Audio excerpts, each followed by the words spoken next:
السلام علیکم ورحمۃ اللہ وبرکاتہ۔ بسم اللہ الرحمن الرحیم۔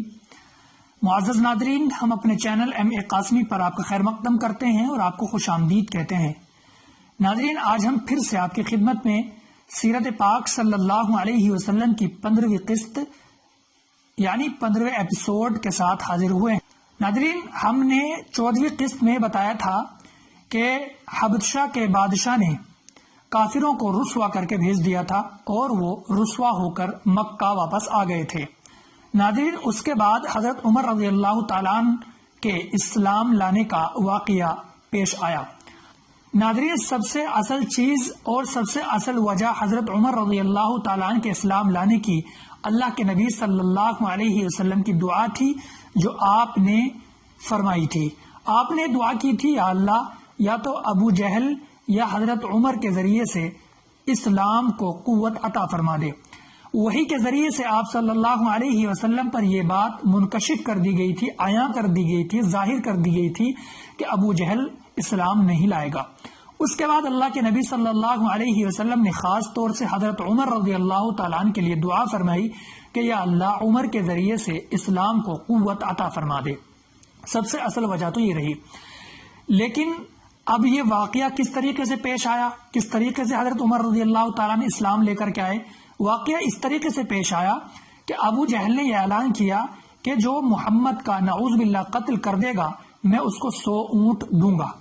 یہ بات حضرت عمر رضی اللہ تعالیٰ عنہ کو پتہ چلی۔ وہ ابو جہل کے پاس گئے کہ کیا آپ نے 100 اونٹوں کا اعلان کیا ہے؟ حضرت عمر نے فرمایا کہ ہاں، میں نے 100 اونٹوں کا اعلان کیا ہے اس شخص کے لیے جو محمد کو قتل کرے گا۔ حضرت عمر رضی اللہ تعالیٰ عنہ نے تلوار اٹھائی اور اللہ کے نبی صلی اللہ علیہ وسلم کی تلاش میں نکل گئے۔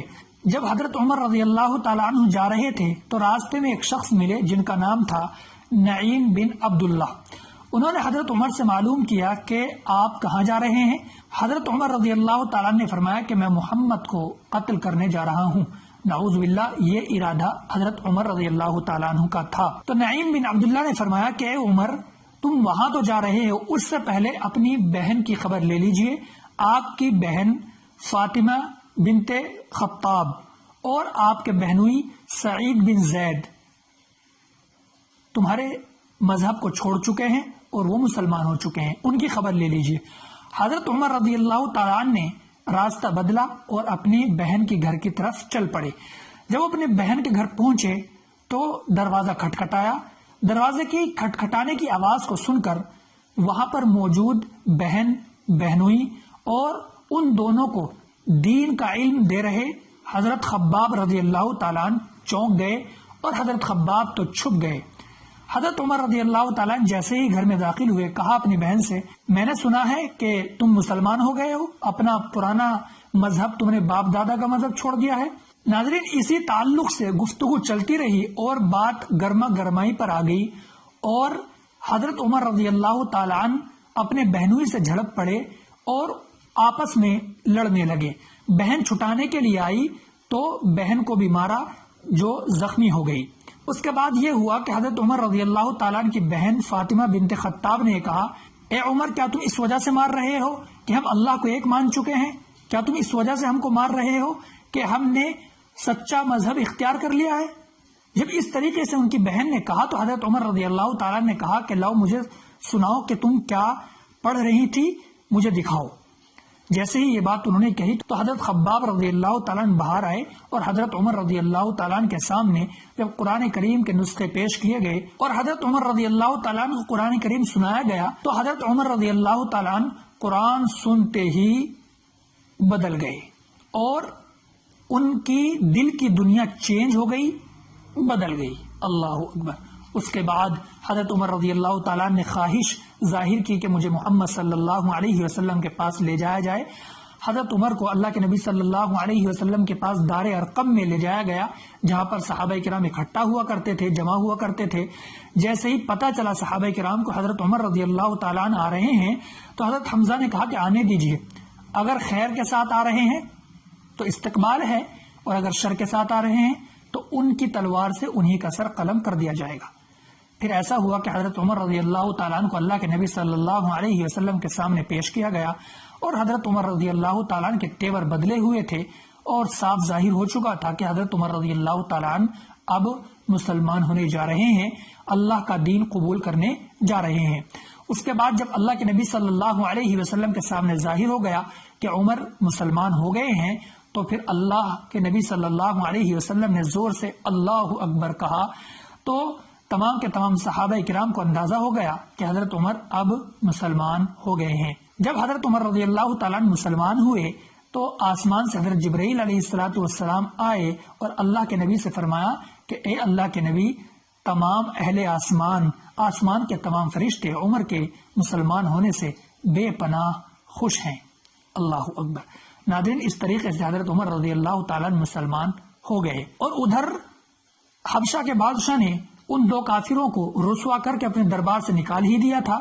اب کافر پریشان کہ اب کیا کریں، کیسے کریں، ان کی پریشانیوں میں اضافہ ہو گیا۔ ادھر تو حضرت جعفر رضی اللہ تعالیٰ عنہ اور صحابہ کرام بڑے سکون کے ساتھ رہ رہے ہیں، تو اب ان کی بڑی زبردست ہنگامی میٹنگ ہوئی اور اس میں یہ بات پاس ہوئی، یہ بل پاس کیا ان کافروں نے کہ محمد کا اور محمد کے تمام حامیوں کا سوشل بائیکاٹ کر دیا جائے، ان سے بالکل تعلق ختم کر دیا جائے، ان سے نہ تو کوئی بولے گا، نہ بات چیت کرے گا، نہ کچھ خریدے گا، نہ بیچے گا۔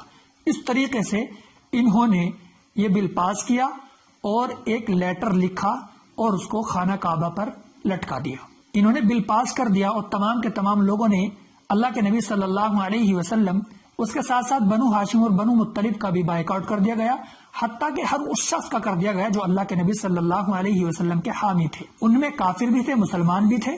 مسلمان تو حامی اس وجہ سے تھے کہ اللہ کے نبی پر ایمان لے کر کے آگے تھے اور اللہ پر، اور کافر اس وجہ سے حامی تھے کہ وہ خاندان کا ایک فرد مانتے تھے اللہ کے نبی کو، اس وجہ سے حمایت میں تھے۔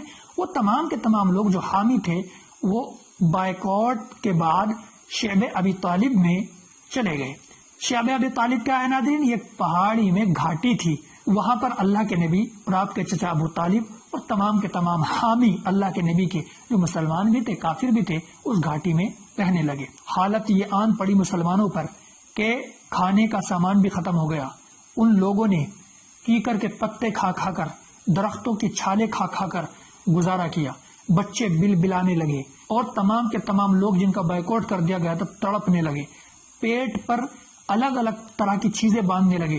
اور یہ لگا لیجئے، یہ بتایا جاتا ہے کہ ایک صحابی کو رات میں کوئی ایسی چیز نظر آئی جو تر تھی، انہوں نے اس کو دیکھا، اس کو محسوس کیا کھانے کی چیز ہے، اس کو کھا لیا اور یہ نہیں پتا کہ وہ چیز کیا تھی۔ اسی طریقے سے ایک صحابی کا واقعہ بیان کیا جاتا ہے کہ ان کو اونٹ کی سوکھی ہوئی کھال ملی، انہوں نے اس کو اور اچھی طریقے سے سکھا کر کے، اس کو صاف کر کے، اس کو پکا کر کے، نہ جانے کیسے کیسے کر کے اس کو کھایا، پانی پیا۔ اس طریقے سے ناظرین پتوں کو، درختوں کے چھالوں کو، کیکر وغیرہ کے درختوں کو کھا کھا کر مسلمانوں نے گزارا کیا، اور اتنا مشکل وقت مسلمانوں پر یہ گزرا۔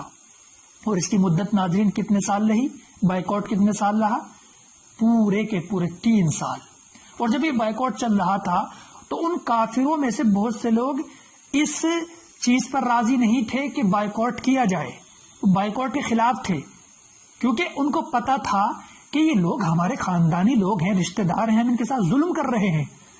وہ اس بائیکاٹ سے ناراض تھے، خوش نہیں تھے، اسی وجہ سے بہت سے لوگ اپنے رشتہ داروں کو چھپ چھپ کر کھانا بھی دے کر کے آتے تھے۔ الغرض نوبت یہاں تک پہنچی کہ ان کافروں میں سے 5 لوگوں نے میٹنگ کی اور میٹنگ کر کے کہا کہ بھائی ہم اس معاہدے کے خلاف ہیں اور ہم سب کے سامنے کہیں گے کہ بھائی یہ ظلم ہو رہا ہے، یہ ہمارے خاندان کے لوگ ہیں، رشتہ دار ہیں، ان کو نکالا جائے۔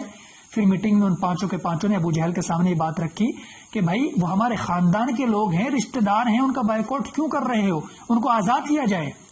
ابو جہل نے دیکھا کہ یہ تو لگ رہا ہے کہ ان کی پلاننگ ہوئی ہے 5 لوگوں کی، یہ بات چلی رہی تھی۔ اسی درمیان اللہ کے نبی صلی اللہ علیہ وسلم نے اپنے چچا ابو طالب سے کہا جو ان کافروں نے وہ لیٹر لکھ کر کے ہمارے خلاف لٹکایا تھا خانہ کعبہ پر، اس کو دیمک کھا گئی ہے، صرف اللہ کا نام باقی رہ گیا ہے۔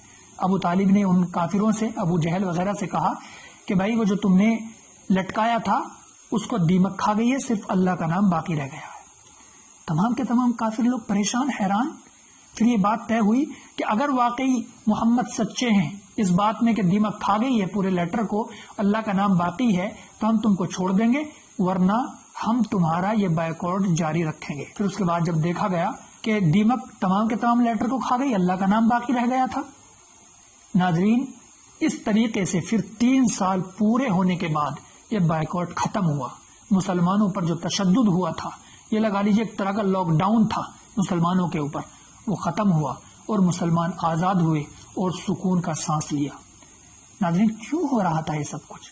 صرف اس وجہ سے کہ وہ اللہ کے نام لیوا تھے۔ اگر وہ منع کر دیتے تو ان پر یہ دقتیں اور پریشانیاں نہ آتی، وہ انکار کر دیتے اللہ کا، لیکن نہیں، ان کے دل میں اللہ نے اپنے دین کی محبت ڈال دی تھی، اس لیے ان پر پریشانی آ رہی تھی۔ ناظرین، کچھ دنوں کے بعد ابو طالب جو اللہ کے نبی کے چچا تھے، ان کا انتقال ہو گیا۔ انتقال کے وقت کا واقعہ بتایا جاتا ہے کہ اللہ کے نبی نے اپنے چچا کے پاس جا کر کہا کہ چچا آپ کلمہ پڑھ لیجئے، کہہ دیجئے اشہد ان لا الہ الا اللہ و اشہد ان محمد رسول اللہ، میں اللہ کے ہاں آپ کی سفارش کروں گا۔ وہاں پر ابو جہل اور اس کے ساتھی بھی تھے، کہہ رہے تھے ابو طالب کیا اپنے باپ دادا کے دین کو چھوڑ دو گے، مذہب کو چھوڑ دو گے؟ ابو طالب نے انکار کر دیا اللہ کے نبی سے کہ محمد نہیں، میں اپنے باپ دادا کے مذہب کو نہیں چھوڑ سکتا، میں اسی مذہب پر مر رہا ہوں۔ اس طریقے سے انتقال ہو گیا، اور اللہ کے نبی نے فرمایا کہ جب تک اللہ کی طرف سے مجھے منع نہیں کیا جاتا تب تک میں اپنے چچا کی مغفرت کے لیے مغفرت کی دعا کرتا رہوں گا۔ پھر اللہ کی جانب سے وحی آئی کہ کافروں اور مشرکوں کے لیے آپ دعائے مغفرت مت کرو، اور ہدایت دینا اللہ کا کام ہے۔